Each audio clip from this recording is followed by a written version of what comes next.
Hello, everyone, and welcome to Zest Zen with me, Shel Marie, the podcast that will take you on a journey from the hustle to the harmony, fueling your passion whilst finding your peace.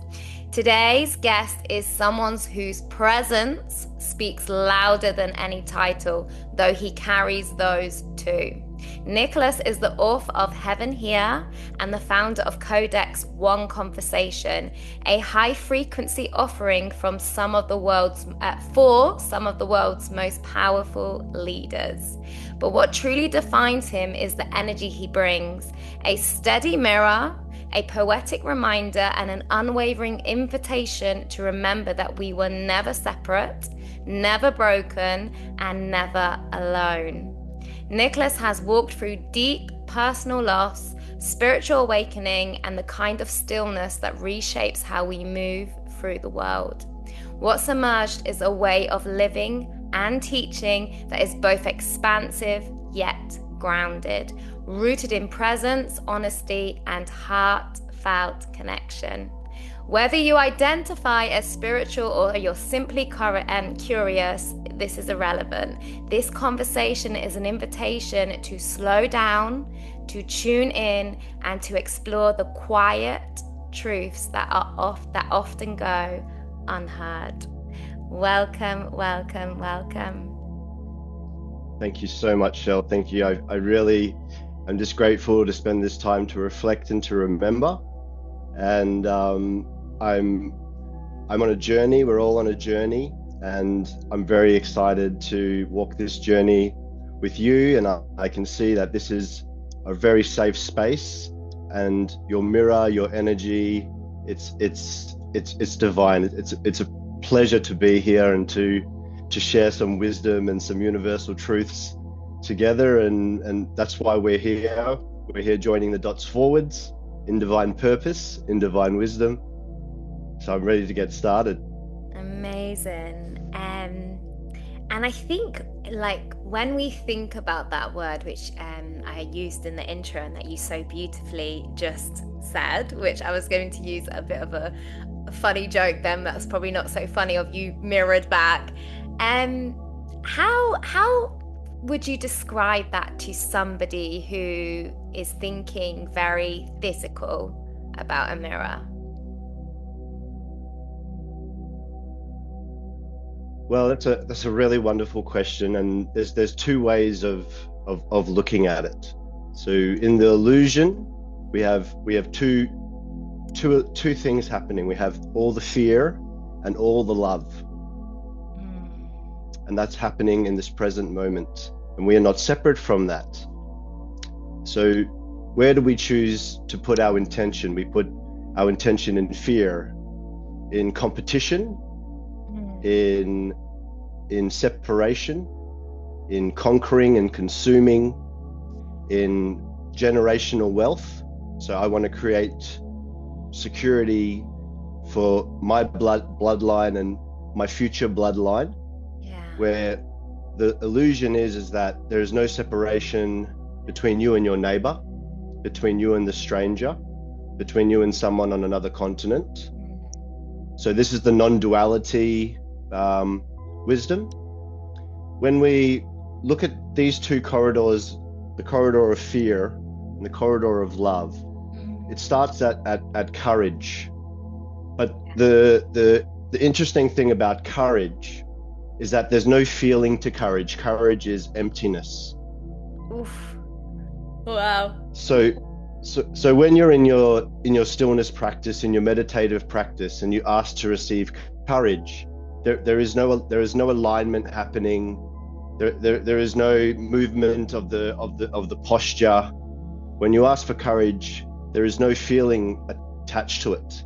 And because of that, a lot of people disassociate courage. They don't think it's real.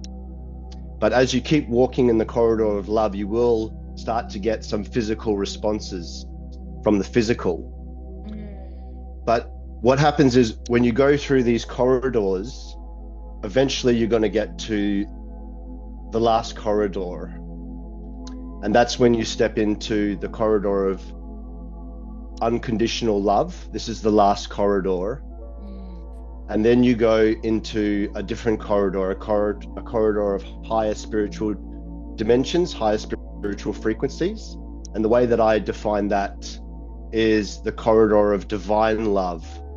So in the illusion, the highest frequency in the illusion is unconditional love, and the highest frequency in the divine is divine love. And there's the journey, and that's the journey that I've had to do to get here to this podcast. So thank you so much again for the invitation. I was spending too much time in the divine, too much time in emptiness. And then I asked myself in one of my stillness practices, what are the steps here? What are the corridors here? Yeah. And it was just through me having to step a little bit away from the divine and come back here into the illusion and connect to my body and said, what was the first thing that you did? What were the first steps? Because a journey like this is a lifetime, and there's no you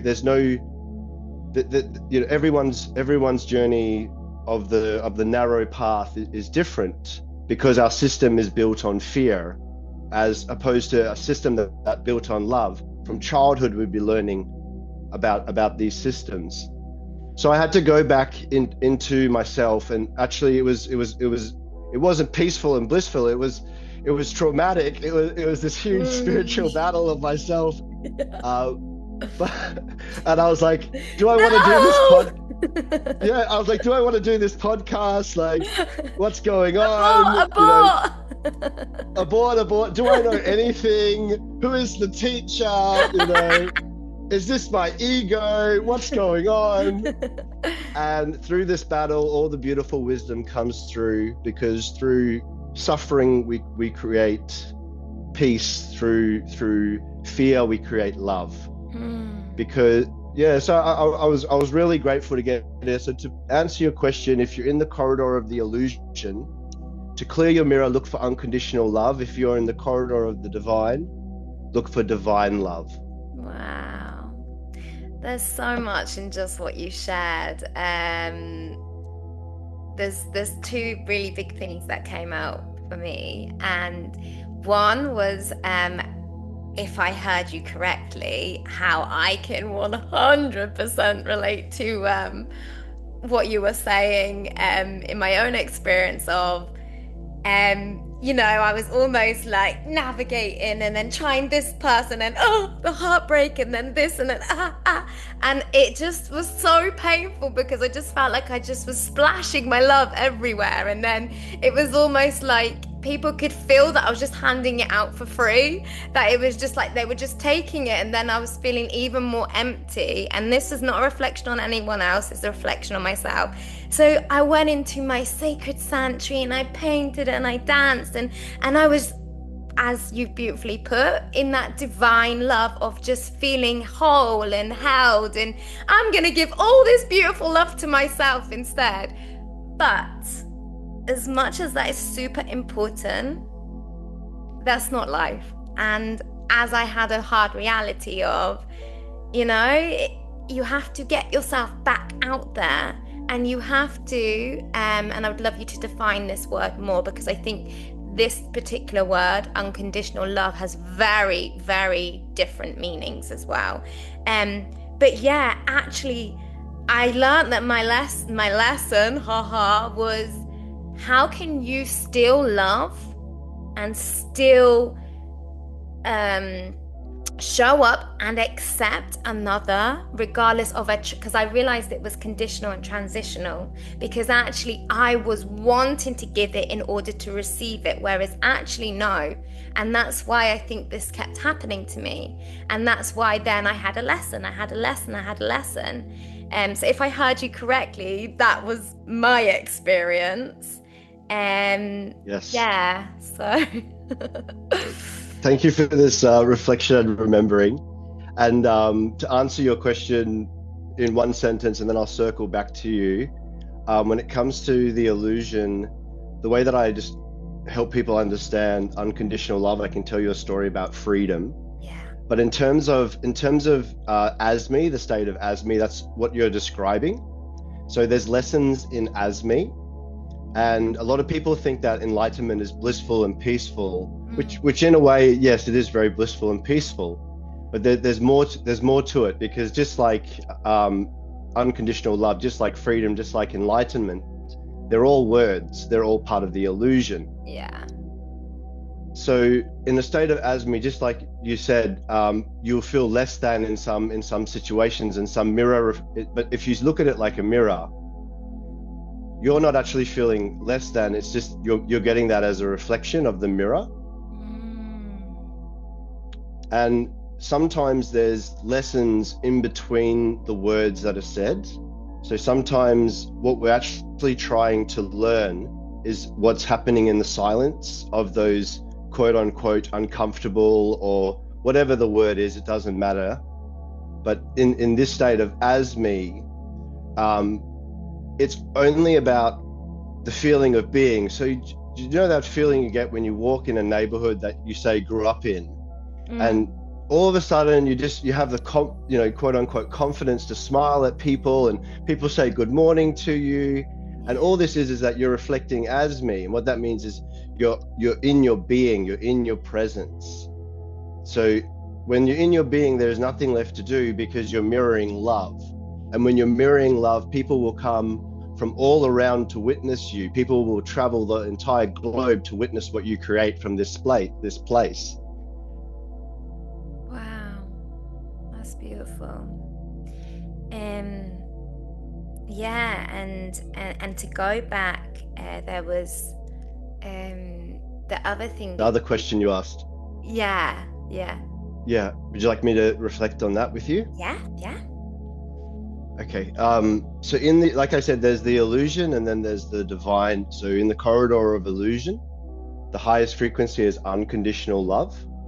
And that is, if you sit in stillness and you sit in silence and you ask to receive unconditional love, it's a very powerful frequency. You might start to cry. You might start to wherever your hands are, you might start to try to connect to your physical in a nurturing way. You might rock, you might hug yourself. So this is all connecting to the body, because the body is a vessel. Yeah.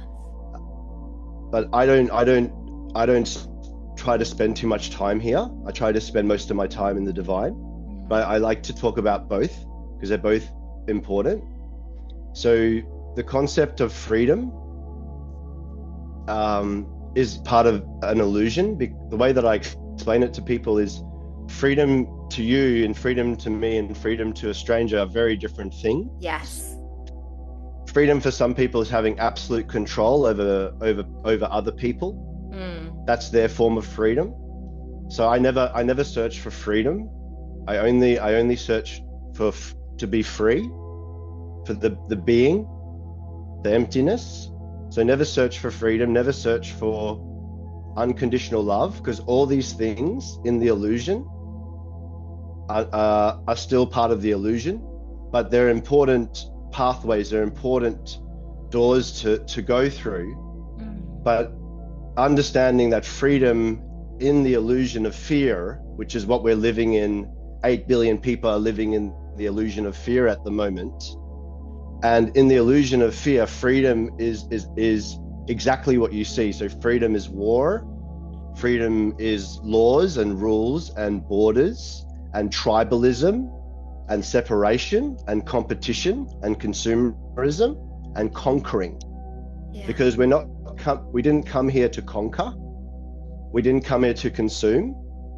We came here to be in union with the other humans and in union with the animals. Yeah. And in union with the earth, because there's no separation. When you look in the eyes of another human, they are more like you than they are unlike you.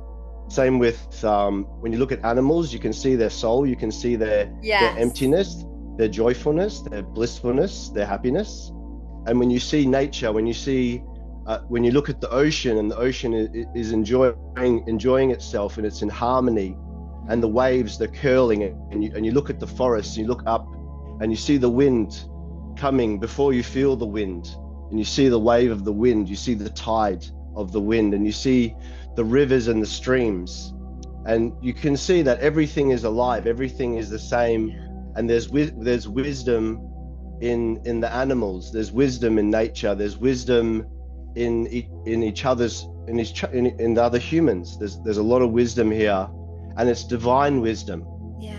But what we do is we attach ourselves to the illusion. We attach ourselves to, I want freedom, but freedom created in fear is separation.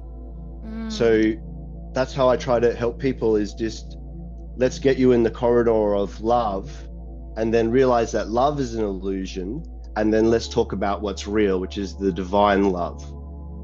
Wow.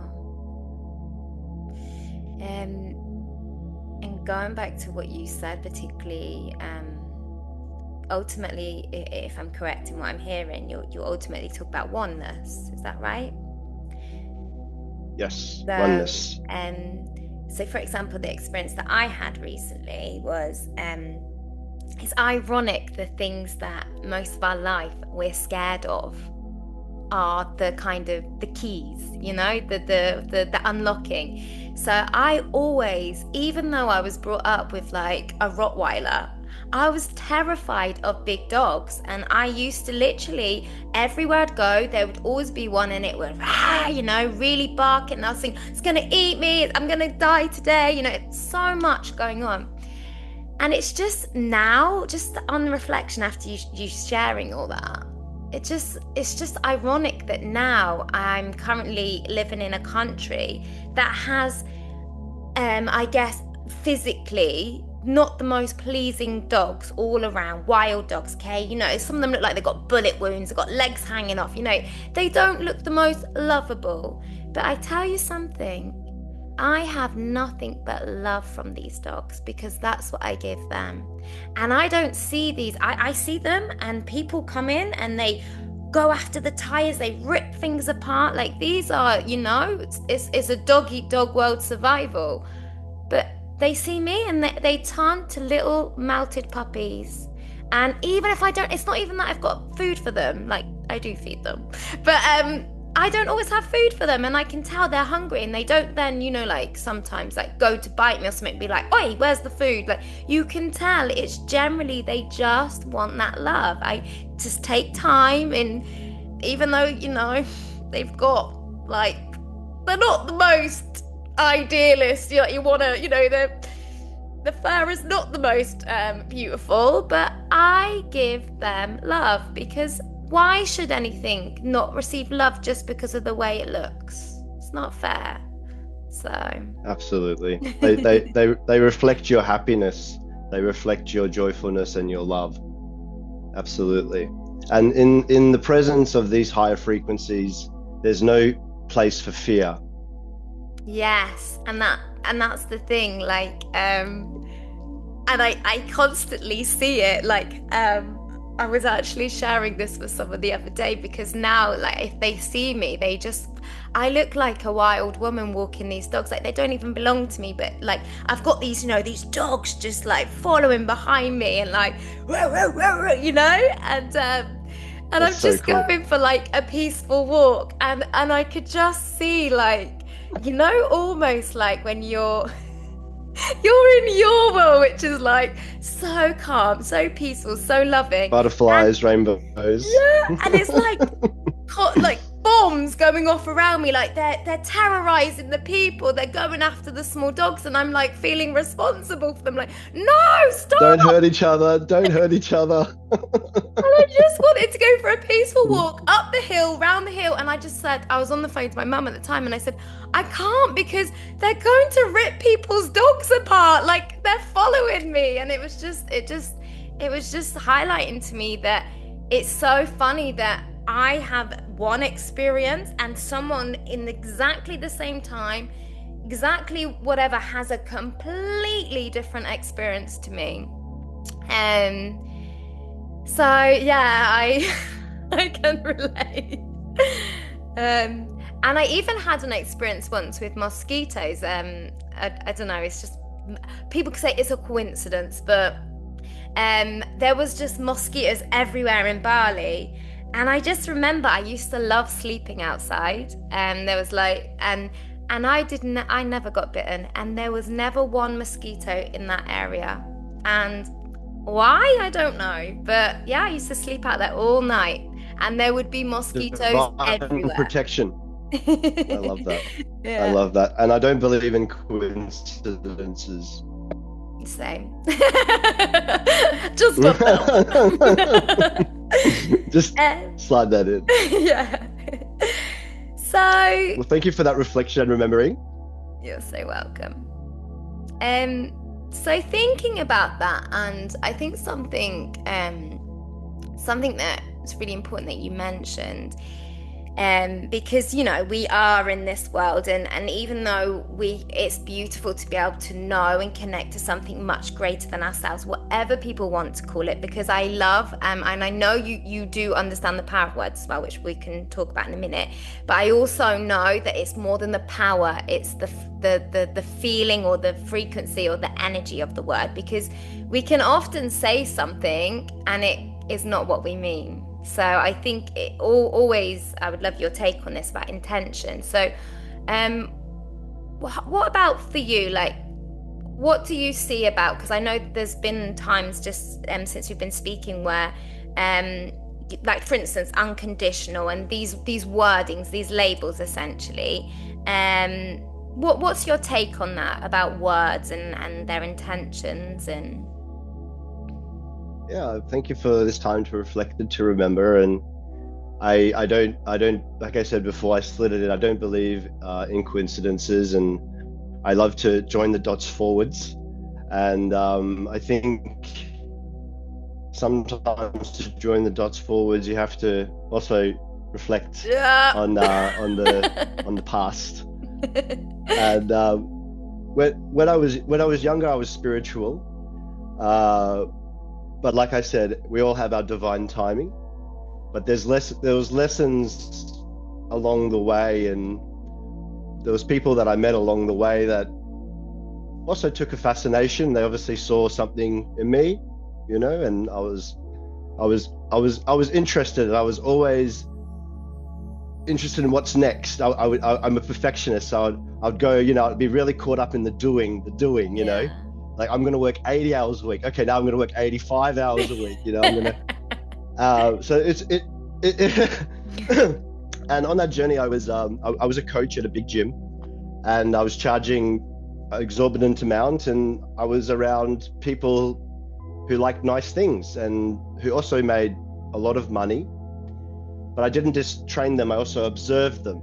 Mm. And through this, during this time, I was meditating. I was very caught in the doing. I was also bodybuilding. I loved looking in the mirror. Yeah.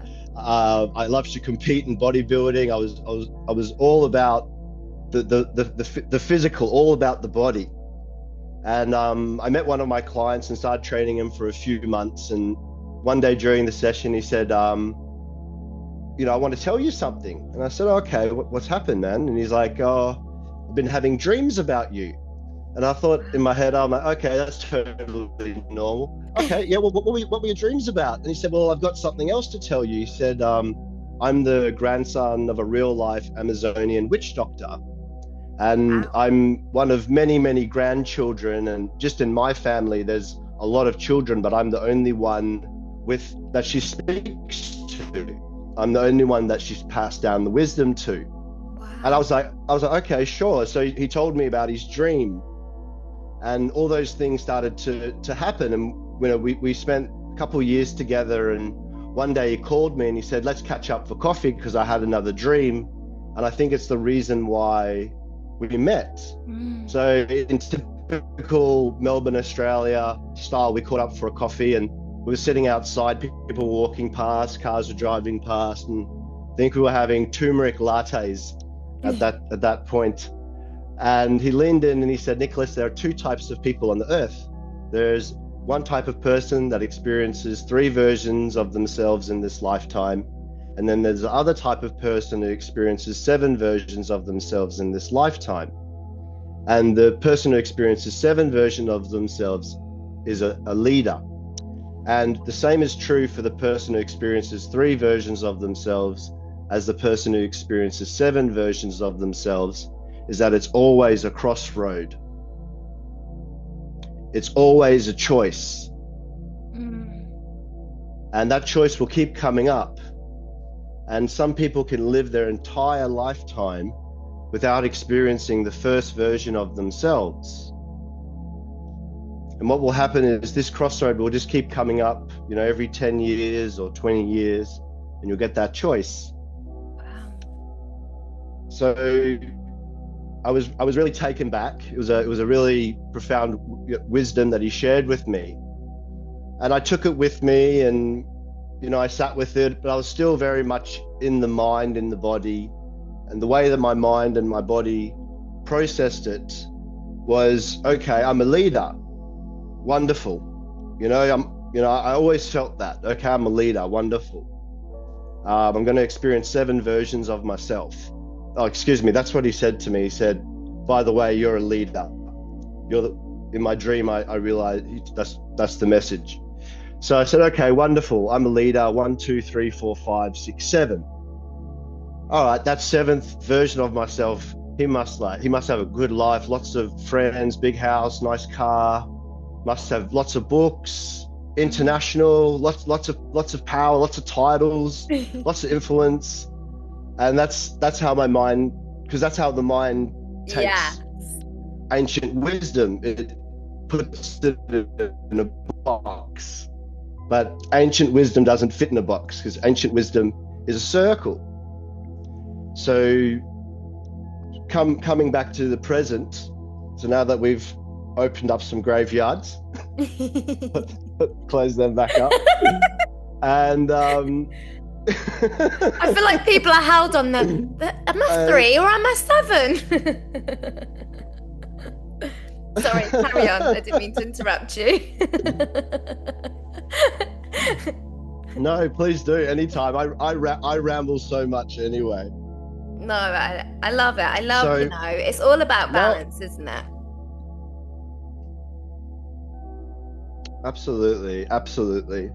And what I realize now is that with this 1, 2, 3, 4, 5, 6, 7, is that maybe the first version or the second or the third version or the 4th version is already the enlightened version of yourself.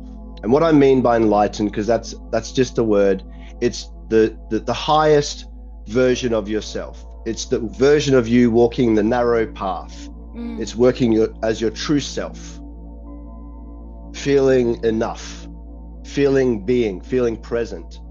Excuse me. So this is the beauty of the story, is that a lot of people think there's a finish line in life. A lot of people think that if I get to the enlightenment, and they always confuse that as the last version of themselves, then I will be blissful, and then I will be happy, and then I will feel unconditional love. But all those things are illusions. So what is real is we have a divine path, we have a divine purpose. All of us have a divine purpose, whether that's 3 or whether that's 7.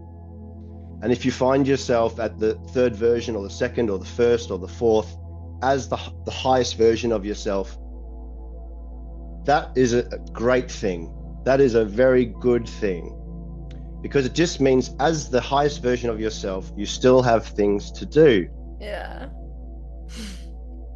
Well, they come in, don't they? Send the troops in to just check. Exactly. The illusion shows up in so many different ways. Yeah. And for me, it's easy to get caught up in the illusion, and it's easy to get caught up in the stillness. So knowing that I have everyone has a divine purpose. What are we here to do? We're not here to consume. We're not here to conquer. We're not here to play an ego. That's the old world. This is the new world.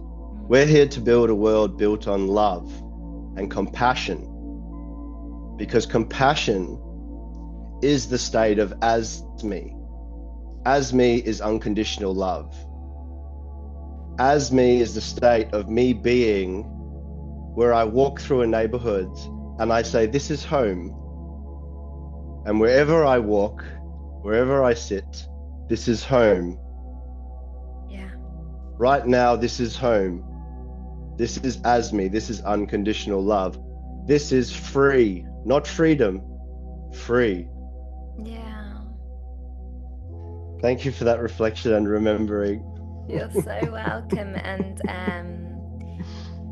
from what you said, obviously with certain ways this world is still, I very much had that experience myself of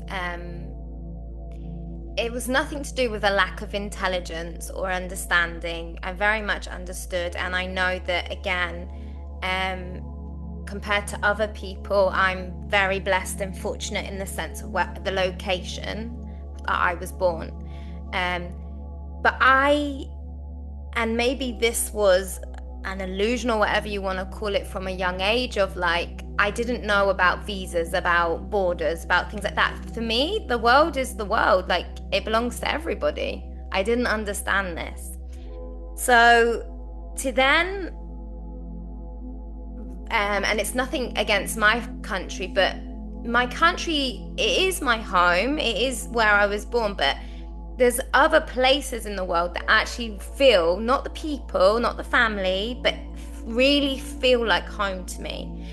And so something that really used to break my heart is when I want to go to these places and I feel at home, and then I have this 30 days, or you pay this, or you do this, you do this, and there's just something, and that just makes me feel like this doesn't feel right. And I know, again, there's some people that don't even get to that point, which is absolutely heartbreaking. And yeah, I basically, just being transparent, I got in a bit of trouble in one of these countries because I really just didn't understand this. And when I had gone past my expiry of what I'm allowed to have from that country, it very much was like, you know, all these laws and policies and regulations, and then all of a sudden, you know, like they're just threatening and throwing this hatred and this unkindness at people. And I remember being like, I don't know why, but in that moment, and you know, these were like about 20 men gathering around me, you know, and really trying to belittle me and make me feel like I'd done something wrong because I tried to enter back into a country that I loved and felt like home, and I wasn't allowed anymore because I'd been 6 times or whatever it was. And I just remember in that moment and talking about, I would love your take on this, about how we can very much control the outcome of what we're experiencing if we really, and I know there's really hard things people are facing in this world, and I promise you it's not an easy thing to do, but if you really, which I feel, when you believe in something much greater than you and you are held and you are loved no matter where you go, and I obviously tapped into that because while, you know, I had my passport taken off me, my credit cards, I literally had no way, no money, no, like it was almost like everything was in the hands of these people. And then, you know, like I was the only woman that they sent me to this area, and these men are now looking at me in ways that I don't like. Again, I could have really started playing into this, you know, like this illusion and this fear. And I just really stayed in like my sovereignty, whatever you want to call it. And I just said, this is not true. This is not real, in my mind. And I really was like, they can't do anything to you, and just hear them out. And I remember just being so calm. And even when I felt like the fire was coming against me, and I could tell that for them, this was something they really wanted, you know, they were enjoying the whatever they were creating. And I just stayed calm. And ironically, I had two men like transport me around the airport, blah, blah, blah. But you know what I saw? I saw the carpet of the behind the scenes was red. And I walked like I was a celebrity, a VIP. And then people looked, who is she? Because I wasn't going to play into this, I'd done something wrong, I was a bad person, fear, illusion. And it's so funny how in that moment I chose a higher way of thinking, whatever we want to call it. And I walked and I shone. And you know what happened in the end? They were buying me cups of tea, saying sorry, because this is the thing. And I think there's a reason why we do this storytelling. And I would love you to add to this. It's not a story, it's something real life. And there's a purpose to everything we go through, because me telling that, there could have been two very different versions of that. But I did not allow that version to become a reality. And I know, yes, there's some things in life that it's not as easy to see the higher version, but I would love your take on that. Thank you for that reflection and remembering. And I just want to say I'm sorry that all happened to you, but there's obviously a lot of wisdom there, and nothing happens through coincidence. But to have that happen to you, it shouldn't happen. Unfortunately, because the ego is worshipping scarcity, what you're going to see a lot of is the mirror of scarcity, and through that there's a lot of fear and a lot of aggression and a lot of belittlement, all these lower frequencies. Yeah. And that's what we can witness, but they don't become us. So just like I can witness happiness, I don't become happiness. I'm always focusing on non-duality and emptiness, and everything I do, I start from emptiness. But that doesn't mean I'm not going to fail. That doesn't mean I'm not going to experience victimhood, because the ego, because we're built on a foundation of fear, a lot of that's going to come through because it's very natural. Yeah. So I don't blame people for doing what's natural to them, which is go to war and create borders and create laws and rules and tribes and hoard wealth, because that's a natural thing to do in the state of fear. But I forgive myself, I forgive them, because we're always in divine forgiveness. We're always in divine forgiveness. And through divine forgiveness, we can reach compassion. And compassion is the second strongest force in the universe. The only thing stronger than compassion is love, divine love. But through compassion, we can reach that state of asmi, as we were saying before. But that doesn't mean that there's not something sacred going on in the illusion. When I was in my 20s, I launched a tech company to combat childhood obesity. Because I've been feeling for a very long time that I've been called to end childhood obesity. And I think that's one of my purposes here. And people laughed at it, not because it was a bad idea, but it was a seed before its time. And I learned the system through being in the system, through doing the high performance, the story of Buy Me. You're walking on the beach, you look out, you see a boat coming into the harbor. So you run up to the boat and you say, "Hey, give me a job." And they say, nah, go away. And the boat leaves. So you jump into the water and you swim after the boat and you bang on the hull and you say, let me up. And they let you up and you learn all the ropes, you learn all the navigation. You become a very, very good worker. Then you become a captain. Then you become a boat owner. Then you own a fleet of boats. Then you go global. Then you put it on the stock exchange, become a billionaire. And all this is happening in the illusion. It's all happening by me, in the state of by me, in force, in fear, in ego. And there's all lessons going on, don't get me wrong. There's all divine wisdom there. But there's also the reality that when you live in this place, you're going to be living in scarcity. So what you see is that there's fathers who don't know sons.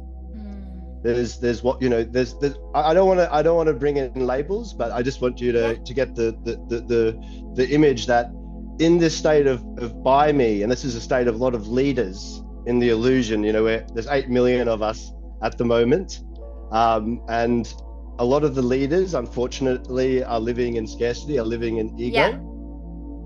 So that's just a byproduct. So as someone who's walking a higher truth, walking the narrow path, we have to always approach all these situations with obviously the divine wisdom that's within inside of the illusion, the circle, because there's always a circle there.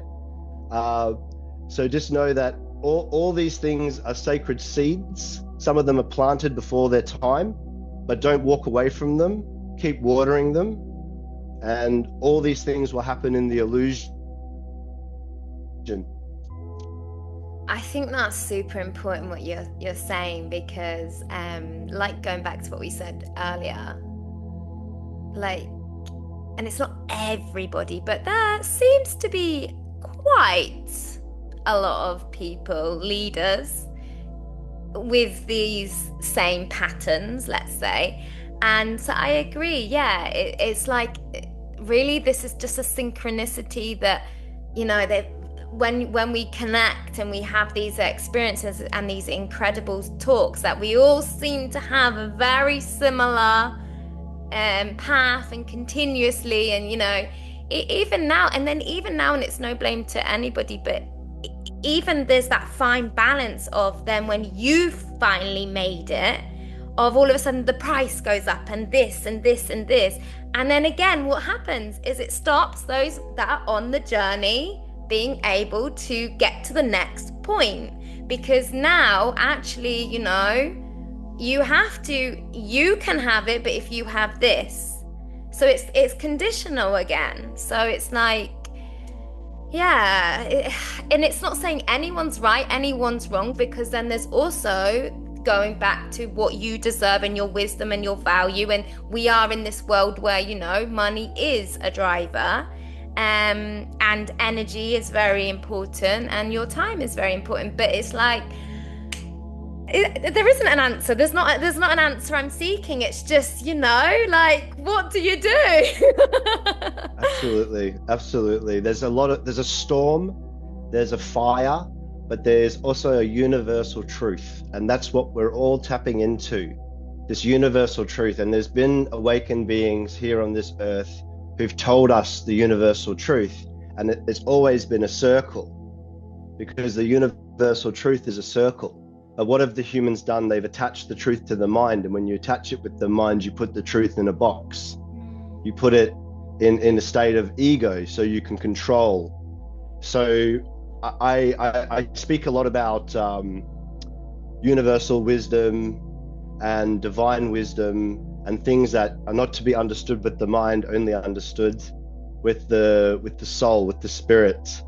And I believe that there's going to be a 24-hour awakening one day. Wow. Where enough human beings are mirroring a high frequency, and it can be as simple as 2.5%, which is still a few million, which is an enormous amount. Yeah. If you think about it. Just 2.5% mirroring love, and within 24 hours, because the frequency is so high, and in the frequency of love there is no fear. Just like darkness has no shape in light, and there'll be a 24-hour awakening, and we'll return to union with the earth, with the animals, and with each other. And there will be no more competition. There'll be no more consumerism. There'll be no more conquering. There'll only be universal truth, natural truth, the truth that we're all here to experience happiness, blissfulness inside, blissfulness outside, and walk in the divine essence of God's love, because just like the animals are connected, just like the earth is connected, we are all connected to this essence. And this essence comes in three forms: in divine grace, in divine compassion, and in divine love. And these frequencies do not bow, they do not kneel, they do not question. When they walk towards a door, they turn the doorknob and they walk through. And this is how they go from corridor to corridor to corridor. And this is how you and me and all wisdom is shared. And we talk about storytelling. So all storytelling is circles. And you know it's the truth when it's a circle. Yeah. So that's that. Thank you for that reflection and remembering. Yeah, thank you for that. And I think even in that, the story could be told, like, even though, you know, I know you said, which was lovely of you to say, with compassion, and you were saying, like, I'm sorry you went through that. But generally, I don't feel like traumatized by it or anything, because I felt fully, I know this word is just a word, but I felt fully in control of what was happening to me. And I didn't feel like anything outside of me was going to change that. I just knew, I was like, I'm safe, I'm good. And the ironic thing is, so because I had my passport taken off me, because I always think, you know, just see the funny side of things as well. I basically slept in 3 different airports for like 5 days, and I remember just actually like seeing the best in the situation. I remember I had just my bag, which was, you know, I should have been crying. What a trauma. I literally should have been crying. Yeah, you should have been. And I remember the ironic thing was, I was sitting and just watching people go about their day. It was like that film. What was that film called with Tom Hanks? The Terminal? Yeah, I haven't seen it. I feel like I'm in a movie, but no one's pushing record. This is so weird. And I remember around me, people were crying, and I was kept looking, thinking, Shelley, shouldn't you be doing this? And I just was like bearing in mind, you know, I basically set my mind that I was fasting because I had my everything taken off me, and I was like, so I'm fasting. You have your own meditation retreat.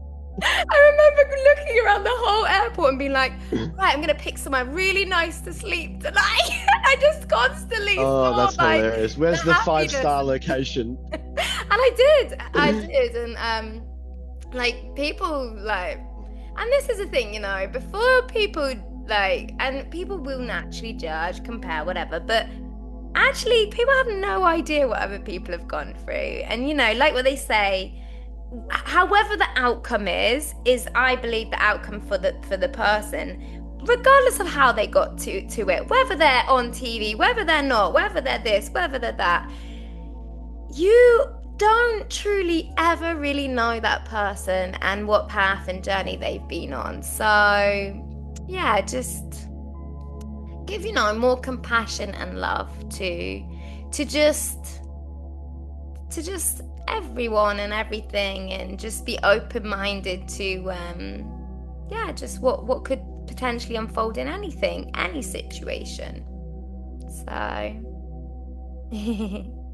absolutely, I totally agree with you. And when you have envy for other people, all that means is that you're feeling less than.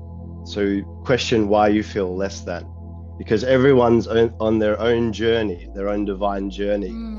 And the truth of it is that no one here is here to help you with your divine purpose and your divine journey. You're always alone on this narrow road. But the beautiful thing is that you're never alone, because when you're on this road, you are the most seen by the higher, the awakened beings, the higher frequency beings, and they rejoice in your hopefulness. They rejoice in your greatness. They rejoice that you're walking this narrow path. So thank you so much for your reflection and remembering. I'm enjoying this conversation. Would you like to talk a little bit more about the illusion, or would you like to? Because I have a couple more things that we could talk about within the Whatever illusion, you want because to you, talk about, I'm enjoying, I'm open to hear. I believe, something comes through. It's important to discuss it. yes, that's So, that joyfulness that you felt in the airport. I just want to talk a little bit more about that, because when we talk about courage, so courage is the first frequency when you talk about the frequency of love, and there's no feeling in courage, and that's why a lot of people turn away from it when they sit in silence and they feel that emptiness, they feel that courage. There's nothing there, so it's not real. So, what are the next frequencies? What are the next corridors, so to speak? And a really good book that I think every human being on earth should read is Power versus Force by David Hawkins. And he talks about the map of consciousness. And he will show you what's in fear and what's in love.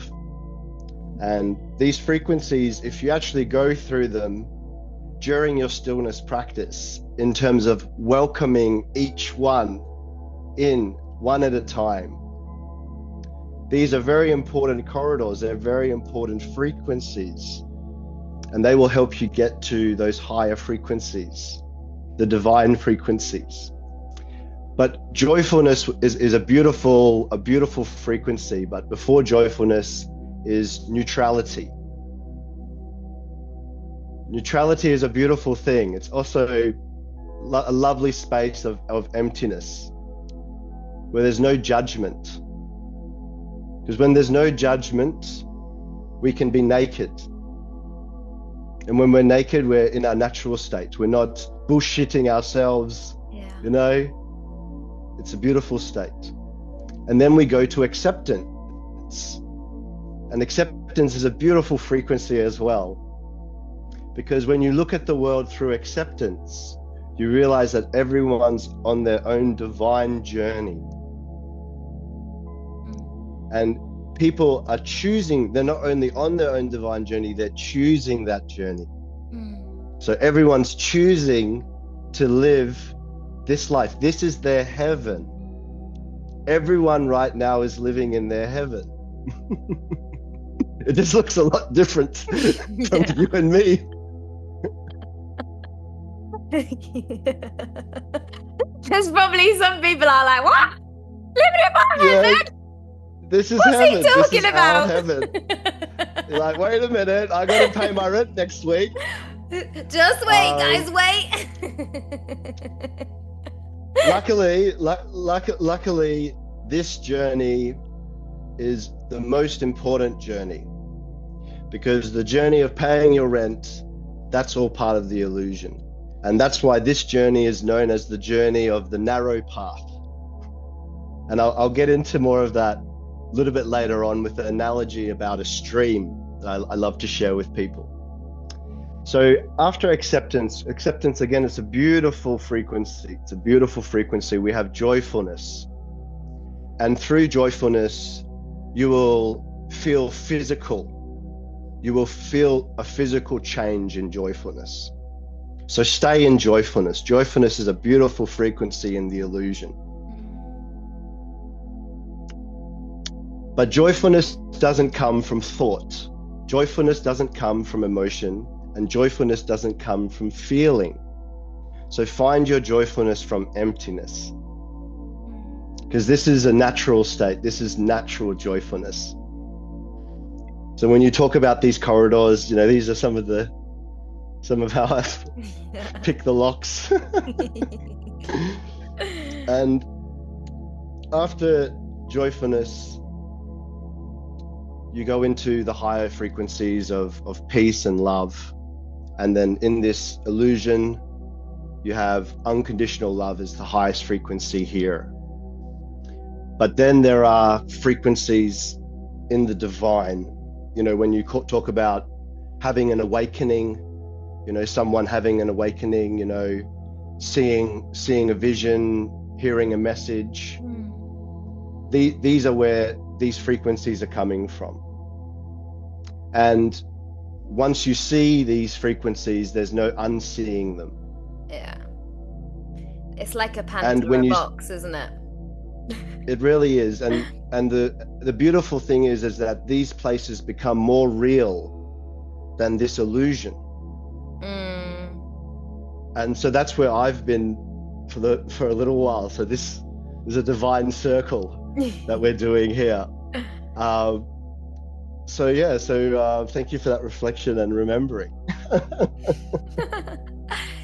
So how would you, because I can understand what you're saying, but I'm just thinking for some people that maybe, how could you like translate? Because this is the other thing, and I would love to know your take on this. I think this whole spiritual, non-spiritual is just again labeling and division, and at the end of the day, it's something much greater than us half the time. And even in that, I feel that there's this still like conditional and oh, you should be this way and you should wear these clothes and you should do this practice and whatever.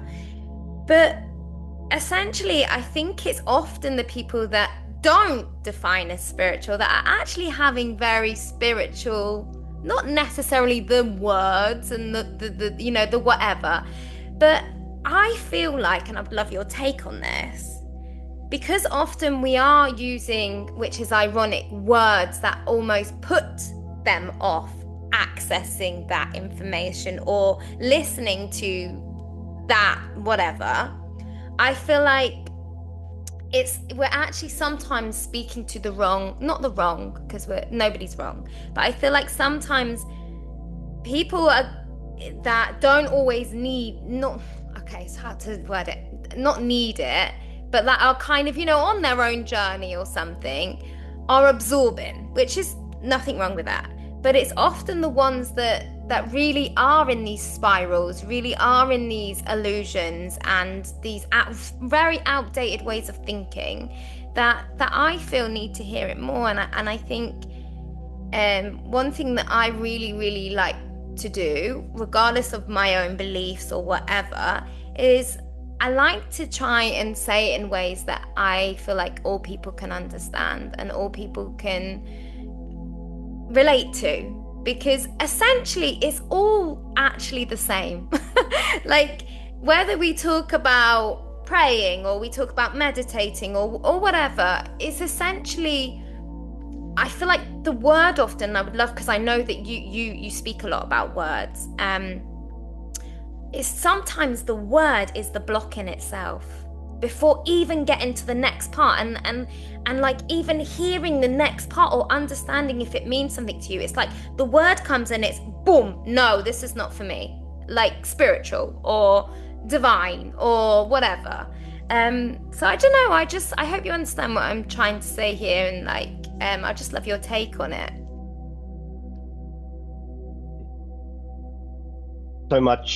So much comes through. First of all, if we stay in the illusion, the problem is with the illusion is that when you connect to higher frequencies, when you feel happiness, you feel joyfulness, you feel love, you worship those. So you see those and you connect yourself to that feeling. But you are not that feeling, you are not that emotion, you are not that thought. Because we're all like, thoughts are illusions in the sense that when you have something or you think something, that's in the, so when you have something in the present, if it's material, it's got no value, it's got no wisdom. It's got value but doesn't have wisdom. There's not wisdom in the material. There's not divine wisdom anyway.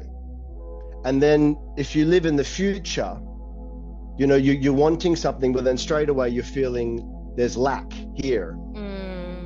So what I'm saying is, don't connect to happiness. Don't even connect to enlightenment. Because the second you search for enlightenment and you think you're connected to it, and you put it in a box, you try to use your mind, say, oh, there's enlightenment, there's God, I'm seeing him or her, and I'm putting it in a box, and That's the first step to turning away from the truth. That's the first step. So I don't, like I said, there's the illusion of choice in this illusion. So everyone thinks we have a choice. We actually don't have a choice. But we have to forgive those who don't know the truth. So the illusion of choice is worshipped as well. So I can choose, what I put into my body. I can choose my own safety. I can choose all these things. But if one child in your country goes to bed hungry, the whole nation goes to bed in less than. If one woman lives in fear and in trauma, the whole country lives in fear and in trauma. If one man is in the garage about to take his last breath and his family is sleeping in the other room, all of mankind is giving up hope. So this is the illusion of separation. This is the illusion of duality, but there is no duality. There's universal truth, and this is the universal truth, that there are and there has been awakened beings on this earth that have already seen the circle. They've already told you all the wisdom of the divine, but every day you wake up and you believe the illusion is real. So when we talk about the Great Awakening, the only thing that we need to do is talk to the leaders. We need to talk to the millionaires. We need to talk to the billionaires. They need to see non-duality. They need to see as me. They need to see the divine. They need to see the illusion. They need to see the ego. They need to see forgiveness. They need to see surrender. And they need to see gratefulness.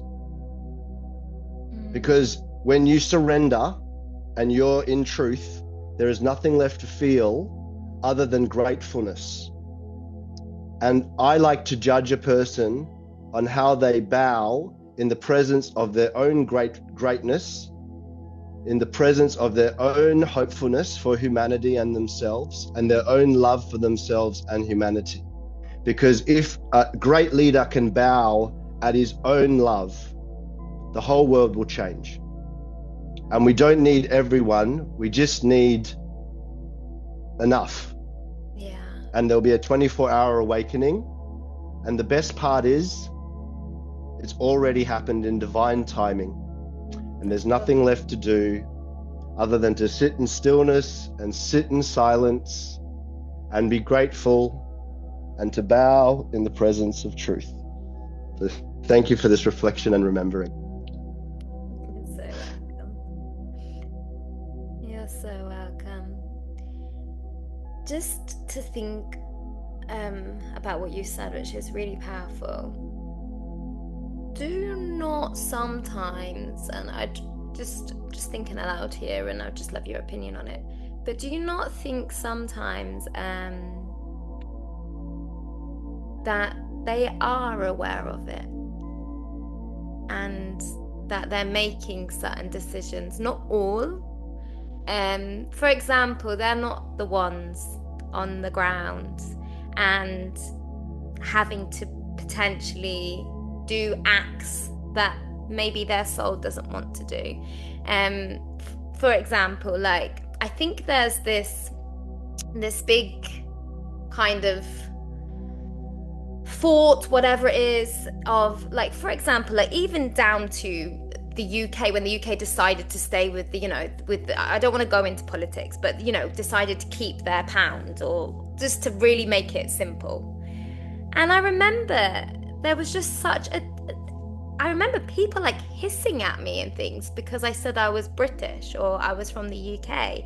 And I remember a really quick change. But I think what we need to remember is, like, with war and with things like that, often these people actually are not putting their hands up and running and signing up to do this. Sometimes there's a lot of people who are awakened, kind, sensitive souls that are being forced into these positions, which is then creating even more around the mental health. And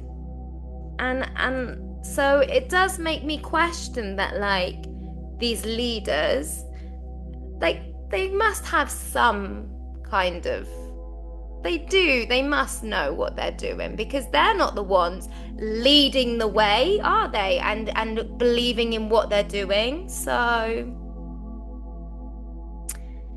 it goes Yeah, back to what you absolutely. said. Thank There's a you for very that. big difference between saying and doing. And I think there's a lot of saying and money and things, but essentially they're not necessarily the ones doing. Absolutely, absolutely.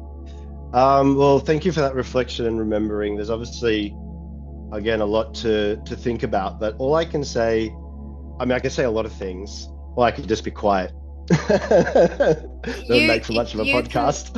You don't have to say anything you don't want to. I just think, and there isn't an actual answer to it. Like, please don't feel like you have to answer it, because I know, again, it's just the way it is right now. These are very sensitive, delicate issues, and no one has to say anything they don't want to do. And I would never put anyone in a situation. No, I'm happy to respond. I mean, so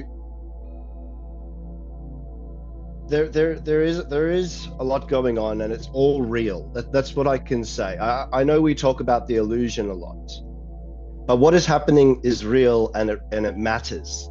It really, really matters in ways that the mind can't comprehend. So I don't want to go too out of the mind. So all I can say is that this is exactly everything that's happened, every moment, every person, everything is all the exact way it's supposed to be. And there's lots of wisdom that the universe is getting from running this earth on fear. Because fear is real. Like, this illusion, like I said, everything matters. Everything that's going on really matters. And at the same time, it doesn't matter at all because it's not real. So where do we find ourselves? We can find ourselves in fear or in love. So I choose the corridor of love. So what is the frequency that I choose? Is the frequency of forgiveness. Because you wouldn't scold a child that didn't know. So if you have a leader that's sleeping, that's believing the illusion is real, that is always in the presence of the source, always in presence of the divine, but not looking back to it, believing the illusion is real. We have to have forgiveness, because just like you wouldn't scold a child for what they don't know, and God doesn't judge the way that people think he judges. And we can get into that later. But all I'm saying is, if we circle back still in the illusion, I don't want to say too controversial things, but if you chase freedom in the illusion, lots of people find themselves in horrific situations. People facing 25 years to life in prison, people destroying their countries, destroying nature, destroying the earth, all these horrific situations. But even if you find yourself in a situation where you're doing, say, 25 to life, and you sit in stillness and you sit in silence, you will still find the source.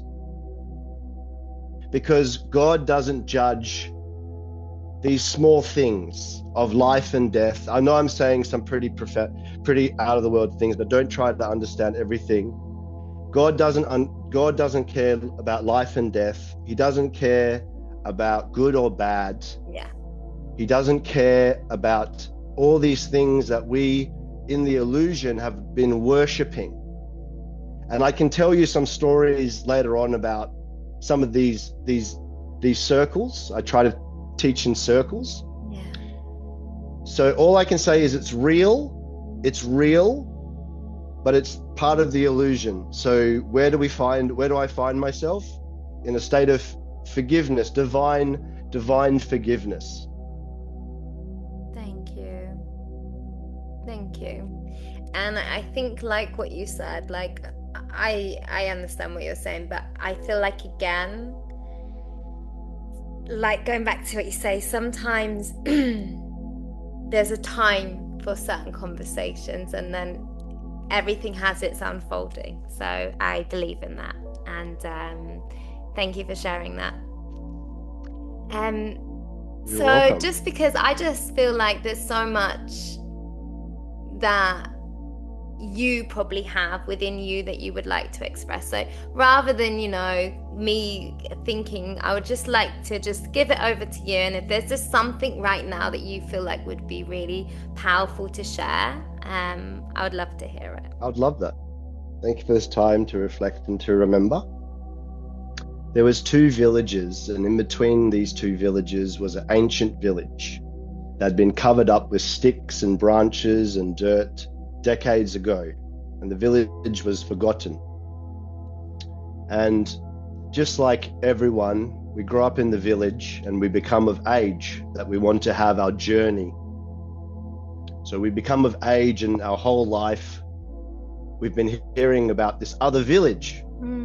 So with our blessing of our family, with the blessing of our community, our adolescence, our journey, we start on this journey to the other village.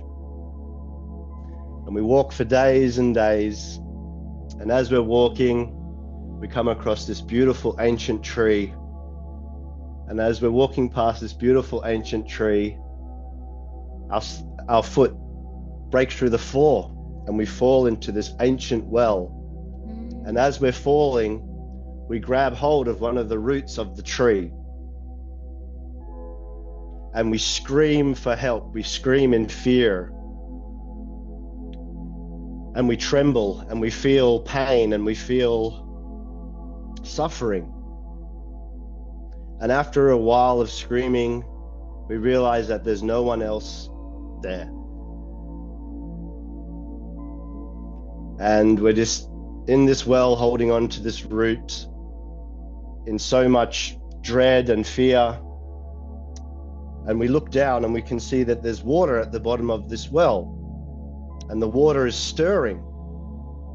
And all of a sudden, a great crocodile comes out of the water, and we scream in fear. We feel like we're going to be eaten by this crocodile. But then we realize that the crocodile cannot reach us because we're holding on to this root. We're high enough. So we start looking around again, and we look up and we see 2 rats chewing on the root that we're holding on to. And we scream in fear. We feel suffering, hopelessness. And we feel something sticky on our forehead. So we look up and we see from this great tree, there is a branch with a beehive. And every day 1 drop of honey comes down. So we lean our head back, we stick out our tongue, and we catch the honey. And for that moment, we enjoy the honey, we feel happiness, we feel blissfulness, we feel God's divine love. Thank you for this time to reflect and to remember. Wow.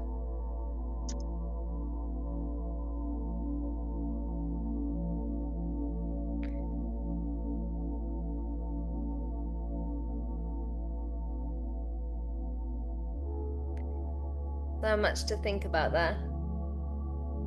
So I'm glad that you gave me the opportunity to share that story, because the way I like to share stories, I like to put circles in circles in circles. Because I find with wisdom for the spirit, wisdom for the soul, the only way to really understand where there is no understanding. The only way to have mind where there is no mind is through circles. So we'll go through this story in a little bit more depth. So this story is the story of you, of me, of every human being. Yeah. We come of age, we go on our journey, and we all get stuck in a well. Yeah. And this well is full of fear and suffering and trauma and pain. And there are moments of happiness, of blissfulness, of gratitude and love. Strength and resilience as well. Yeah, because you got to hold on to that root. You gotta hold on. Yeah, you don't want to fall in that water, that's for sure. So let's go through this story. The story of us, the story of everyone on this planet. What is the crocodile? The crocodile, for everyone the story is same. The crocodile is death. Because one day we're gonna fall in that water, or one day gonna come up and grab us. Okay. Yeah. What are the two rats? Well, I didn't tell you everything. Those little rats. I know, right? One of the rats chews during the day, and the other rats chews during the night. Oh. So one of the rats is the concept of day, the other rat is the concept of night. Time. Yeah. And what is the honey? The honey. The temptation. Well, Yeah. no, actually, it's not even a temptation in that sense, is it? Because it's not something you're reaching for. It's One drop a day. Yeah. Yep, And one if you drop a miss day. that drop, oh my gosh. It'll land on your forehead. And it's slowly, it's stuck now. That's all right. You can scoop it in. But then you'd have to have extra strength because you're still holding on. That's so true. Might fall in the water. So the honey is blissfulness. The honey is the divine. The honey is the love, the high frequency. And every human being on this planet every day wakes up, and again, a lot of this stuff in the first 0.25 seconds, they experience this honey. Every human being, they wake up, because when you're dreaming, you're in the place of emptiness, the place of no mind, no body, and then you wake up, and then after 0.25 seconds, you turn away from emptiness, you turn away from no mind, no body, and you believe the illusion is real. Another way of understanding the honey is when you sit in silence, or when you walk in nature by yourself, you experience this honey. So what is this? What is the truth behind this story? The truth behind this story, as we go to the last circle, is that the crocodile is an illusion. Death is an illusion. We came here without a mind and without a body, and we will leave here without a mind and without a body, and we will go on in time in the other dimension, and then we will choose to come back, because every person that came here all chose to come here.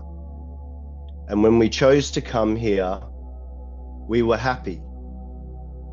When we chose to come here, we were blissful. When we chose to come here, we were in God's divine essence of love.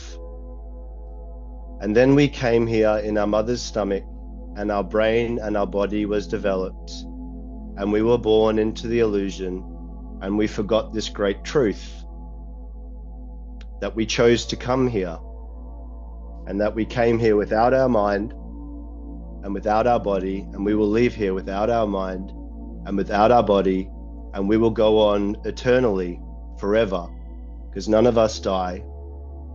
There is no death. And just like there is no death, you know that those two rats, one chewing during the day, one chewing during the night, is an illusion. There is no time. Time is part of the illusion. The only thing that is real is this present moment. And in this present moment, all things are happening. All questions and all answers are present. There is nothing left to do. There is nothing left to search for. There is only being. There is only sitting in stillness, sitting in silence, in the presence of God. And now that you know all of this, you have climbed out of the well, and you have climbed up the tree, and you have scaled the branch, and you are drinking honey from the source. This is your natural state of happiness, your natural state of blissfulness, your natural state of walking in God's divine essence of love. Thank you for this reflection and remembering. Thank you. So would you say that for the people that now are still stuck in the, yeah, but how? Because there's the this and there's the that and there's the this. That's the illusion of the excuses and generating patterns and staying in the loops. Because, well, no, the rats are doing this and there's a crocodile and there's no way out, and this is the questioning that everyone's doing because they're believing the illusion. Is that the take? Yeah.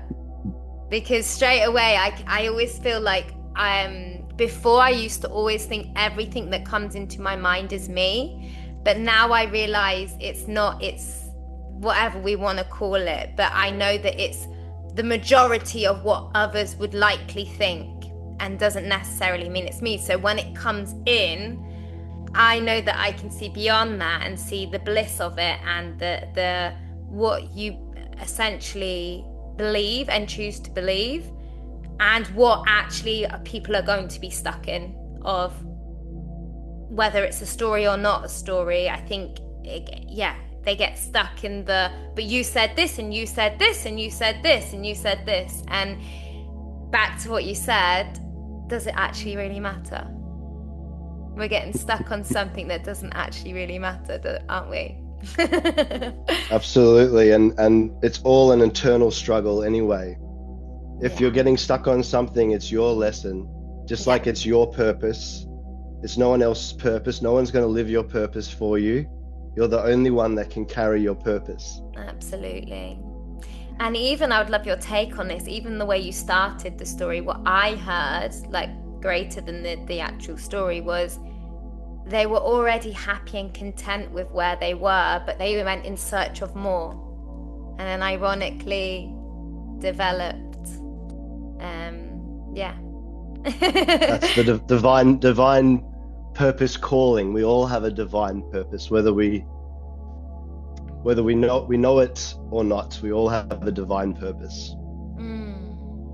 Beautiful. I'm just going to charge my phone. 1 second. Yeah, no worries. 1 second.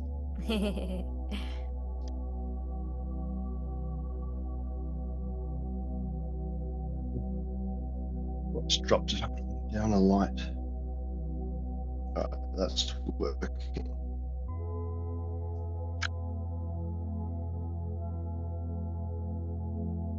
Quick pause, everyone. The show must go on. I know, lighting problems. But this is the whole beauty, because, like, there's two sides to that as well, of like, oh, well, you know, should that be edited out? Should that? It's life. It's life. And that's actually still a lesson in itself of if you're getting reacted, not reacted, if you're reacting to that and feeling triggered by that, this is all going back to self. Like, what is it that when you go to an event or when you go to this or when you take your time out to invest in something and it's not again how you expected it to be, this is on you, not on the other person. Yeah. Yeah. So I think because, yeah, sorry. no. Yeah. I think because we feel a calling, but then we also feel scarcity. A lot of the times when you see leaders in performance, because when you're in scarcity, it's a performance, you'll see that they're trying always to bring in a lot of people to support them. Yeah. So what you have to know is that the journey of the narrow road, it's a narrow road because only you can fit on it. Yeah. Yeah. It's your path, and we're all on a path, and it's all transforming in divine timing, the way it's supposed to, exactly the way it's supposed to. So yeah, just thank you so much for this space to reflect and to remember, because I was in this place, like I said, and I was almost very peaceful being in this forest where there is no trees and there is no land and there is no me, and I was spending like a lot of time there. So I was telling people who I am by sharing 3 stories about different types of circles. Yeah. And I'd be more than happy to share some of the stories about who I am. Absolutely. Through sharing some of these Your podcast. Yeah, absolutely. So I'm 3 things. I'm the clear blue sky, I'm the blank page, and I'm the salmon on the bank. So the first one is I'm the clear blue sky. I'm the clear blue sky, endless, divine, eternal, blissful, in God's divine grace, in God's divine compassion. So I'm having tech problems. In God's divine love, and I will always be the clear blue sky. Because the clear blue sky is my natural state of emptiness, my natural state of me walking with my inner child in this present moment, my natural state of sitting with my inner child in this present moment, my natural state of being surrounded by truth, my natural state of sitting in silence, sitting in stillness, naked in the presence of the divine. And in the presence of the divine, there is nothing left to do, only to be a mirror, only to be the clear blue sky. So if I am always the clear blue sky, if I am always emptiness, then what are the clouds?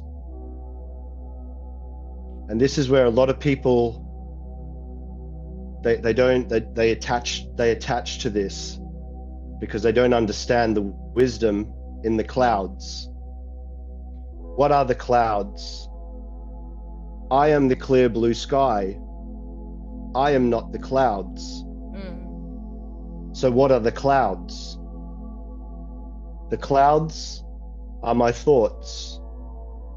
The clouds are my emotions. The clouds are my feelings. The clouds are my thoughts of scarcity. The clouds are my thoughts of abundance. The clouds are my emotions of fear and anger. The clouds are my emotions of joyfulness and blissfulness. The clouds are my feelings of being less than. The clouds are my feelings of hopefulness for myself and for humanity. The clouds are my feelings of unconditional love. But I am not the clouds. I am the clear blue sky. I will never be the clouds because I am the clear blue sky. I see now Thank why you for this you time said... to reflection, to remember. I see now why you said about the blank paper. Because it's essentially exactly the same thing. Is that correct? It is essentially. It is essentially, but there's a different wisdom to the three. So there's the clear blank page, the clear blue sky, the blank page, and the salmon on the bank. And there's beautiful wisdom in all of them. But with the way that I help teach people is through circles. So I've got a few more circles of the clear blue sky, and I'd love to share with you. Yeah, of course, yeah. But you just see, just before you continue, yeah, of course, I'd love to reflect on it. My mind was trying to do to make logic of it, to make connection. So, thank you for that. Yeah. Absolutely here to help. Just like you said, because the mind connects to thought so powerfully, we have to go deeper into these circles. So I want to tell you a story, a story of wisdom, not for this mind, not for this illusion. A story about a young person in a village. Just want to make sure my phone's charging. Okay, yes it is. A story of a young person in a village. And that young person was looking out the window one day, and all these monks were walking past, and they said to their parents, "Oh wow, look at these monks. What are they doing?" And they said, "Oh, they're going to the monastery." So very excitedly he said, "Oh, can you take me to the monastery one day?" So they went to the monastery, and he sat for the first time with the other monks, and he listened to the chanting and he felt the energy, and he said, "This is blissful, this is peaceful. I want to, Mum and Dad," he finished his time in the monastery and he said, "Mum and Dad, I want to become a monk." And they said, "Wonderful, blessings to you, my son." And so the son started to practice in the monastery. But for some people, even the monastery is too noisy. So with some monks, what you'll find is they'll seek sanctuary in caves, in solitude, in forests, in cabins, away from the monastery. So what will happen is, always with the blessing of the other monks, they'll ask to say, "I'm looking for some silence and some stillness. Can I leave the monastery and go live alone in isolation? And is that okay?" And always with the blessing of the other monks, this happens because they know there's lots of wisdom in the stillness and the silence in nature, where there's no teacher. And one day this young man, he walked and he met this truth teller that lived in a cabin in the woods, deep in the woods, away from the town, away from the village, away from everyone. And he was very, very respected by the people in the monastery.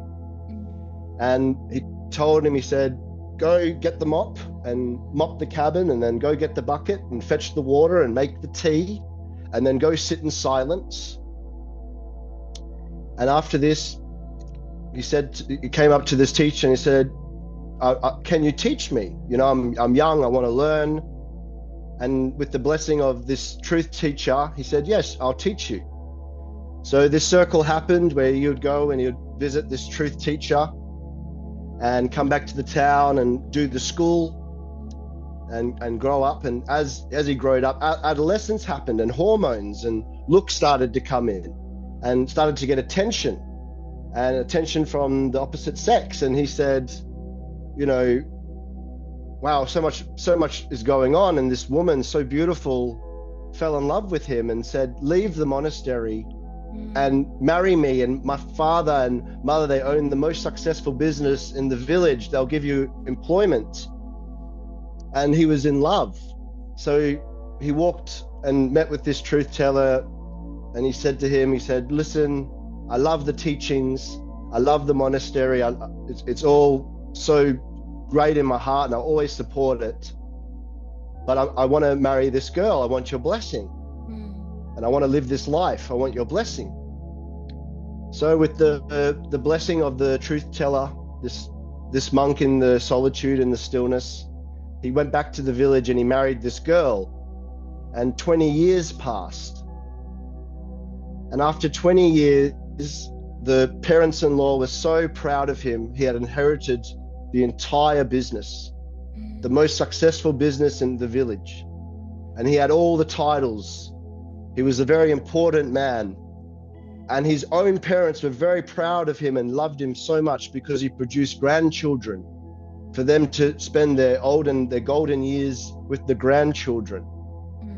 And his wife loved him so much because he was able to bring horses and being able to bring resources to the front door, beautiful gifts, beautiful dates and experiences. And his children loved him because he was respected by everyone. And he was a good father. And one day he went away on business. And when he came back, the whole village had burnt to the ground and there was no survivors. And as he walked through the ashes, sobbing in suffering, screaming in fear and pain, with no one left, nowhere to go, he screamed and looked to the heavens, and a voice came and said, "Truth teacher." And he remembered 20 years ago there was a truth teacher that lived far away from the village, in solitude and in stillness. So he walked all the way and he found this truth teacher. And he sobbed and he told his story of how he was this important person and he had children and a wife and stature and horses and titles and everything was gone. Everything was burnt to the ground. Every person he'd ever known, every asset, every title, everything gone. And as he finished his story, he got himself up off the ground, he wiped tears from his face. And the truth teller said to him, "Go get the mop, go mop the cabin, go get the bucket, go get the water, make the tea, and go sit in stillness and go sit in silence." And the man got very angry and started to scream at the truth teller, "Didn't you just hear my story?" But it was too late. The truth teller had already walked off. So he went and got the mop and he mopped the cabin. He went and got the bucket and went to the well and got the water and made the tea. And then he sat in stillness and silence. And as he sat in stillness and silence, he remembered the child version of himself walking into the monastery for the first time and sitting with the other monks and listening to the chants and feeling that happiness, that blissfulness, that stillness and silence. And as he sat there with his inner child, all the layers started to leave him. I am the good son-in-law. I am the good son. I am the good husband. I am the good father. I am the good businessman. I am the good leader.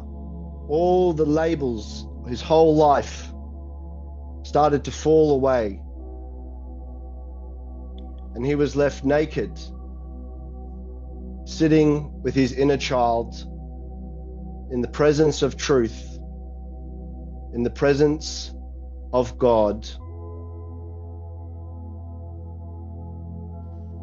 and in the presence of God, there was nothing left to do, because he knew that he had always been seen, that he had always been loved, and that he was always enough. And there is no labels, there are no thoughts, there are no emotions, there are no feelings, there is no good son, good father, there is no separation, because we were never separate from God.